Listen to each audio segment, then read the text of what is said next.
140 वर्षाची परंपरा असलेले 47 एकरमध्ये 450 बेडची सक्षमपणे सुविधा पुरवणारे मिरजचे वेलनेस हॉस्पिटल म्हणजेच मिशन हॉस्पिटल 4 वर्षापासून अखेरची घटका मोजत असताना चुकीची आणि दिशाभूल करणारी माहिती केंद्रीय सामाजिक न्याय मंत्री माननीय रामदासजी आठवले यांना देऊन उद्घाटनाचा घाट घालणाऱ्या अल्पसंतोष स्वयंघोषित कामगार नेत्यामुळे उद्घाटनाची फीत न कापता कामगारांचे राशन बुडवून भाषण देऊन माननीय रामदासजी आठवले यांना कार्यक्रमातून हात हलवत जावे लागल्याने नामदार आठवले यांना फसवतोय कोण ही चर्चा आंबेडकरी बांधवात होऊ लागलेली आहे।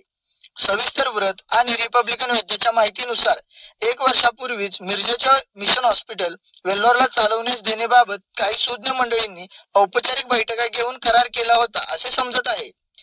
त्यात कामगारांच्या 3 ते 4 वर्षाच्या थकीत वेतनाला प्रथम प्राधान्य दिले होते। मात्र माझा फायदा काय असे म्हणत स्वयंघोषित कामगार नेत्याने तो प्रयत्न हाणून पाडला आणि 140 वर्षाची परंपरा असलेले 47 एकरात दिमाखात बसलेल्या मिशन हॉस्पिटलचा करारनामा 500 रुपयाच्या बॉन्डवर करून थेट आठवले साहेबांनाच उद्घाटनाचे निमंत्रण देण्यात आले। आठवले साहेबांनी निकालचे नावाच्या शब्दाला बोलून वाघ मारण्याच्या आविर्भावात उद्घाटनाला येणे पसंत केले।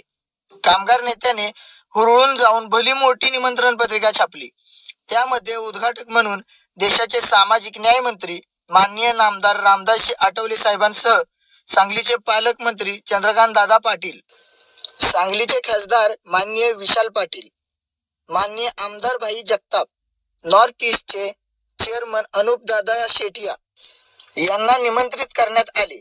त्यासोबतच प्रमुख अतिथी म्हणून माजी खासदार संजय काका पाटील, राष्ट्रवादी काँग्रेस पार्टी शरदचंद्र पवार गटाचे प्रदेशाध्यक्ष आमदार जयंत पाटील, मिरजचे आमदार सुरेश भाऊ खाडे, शिराळाचे आमदार सत्यजित देशमुख, सांगलीचे आमदार सुधीरदास गाडगे, जतचे आमदार गोपीचंद पडळकर, तासगाव कवठे महाकाळचे आमदार रोहितदास पाटील, खानापूरचे आमदार सुहास भैया बाबर, पलूस कडेगावचे आमदार विश्वजित कदम, सांगली जिल्हाधिकारी, सांगली समाज कल्याण आयुक्त आणि सांगली जिल्हा पोलीस अधीक्षक यांच्यासह डझनभर मान्यवर मिशन हॉस्पिटलच्या ग्राउंडवर कार्यक्रमाला उपस्थित राहणार असल्याचे म्हटले होते।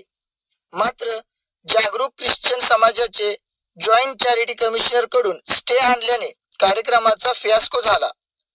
नामदार रामदासजी आठवले साहेब यांच्या व्यतिरिक्त व्हीआयपी राजशिष्टाचार देणारे कोणीही उपस्थित न राहिल्याने नामदार आठवलेंना भाषण देऊन आणि उपस्थितांना त्यांची कविता ऐकून समाधान मानावे लागले। स्वयंघोषित कामगार नेत्यांनी मात्र मंत्री महोदय आठवले यांना फसवण्याची चर्चा दबक्या आवाजात कार्यक्रम स्थळी होती। रिपब्लिकन न्यूज चॅनल, प्रतिनिधी सातारा जिल्हा। भारतातलं प्रसिद्ध असणारं हॉस्पिटल आहे। इंग्रजांच्या काळापासून सुरू झालेलं हॉस्पिटल गोरगरीब असतील, मध्यमवर्गीय असतील, श्रीमंत असतील, प्रत्येक माणसाला ट्रीटमेंट करण्यासाठी, औषध देण्यासाठी, त्यांना मदत करण्यासाठी, त्याचं आयुष्य घडवण्यासाठी हे हॉस्पिटल अनेक वर्षांपासून काम करत आहे। आणि काय वर्ष कामगारांची शिष्टमंडळ मला भेटली। या हॉस्पिटलच्या डायरेक्टरांनी काही डॉक्टर मला तर भेटले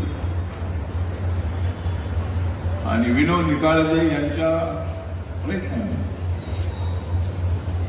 नाना वाघमारे असतील, नाना असतील, शिंदे असतील,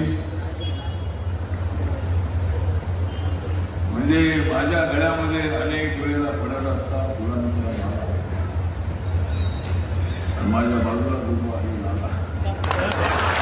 पगार नाही, कामगारांनी उपासमार चालू आहे, डॉक्टरांना काम नाही आहे। एवढा मोठा परिसर आहे, किती एकरचा परिसर आहे? 47 एकरचा परिसर आहे आणि या ठिकाणी अशा पद्धतीनं परिस्थिती होती की हॉस्पिटल चालू होणं त्यांना आवश्यक आहे। हे हॉस्पिटलचं नाव मिशन हॉस्पिटल पण मानलेच आहे, पण याला मिशन हॉस्पिटल नसतं। आणि आता आमचं मिशन आहे की लवकरात लवकर हे हॉस्पिटल चालू करायचं।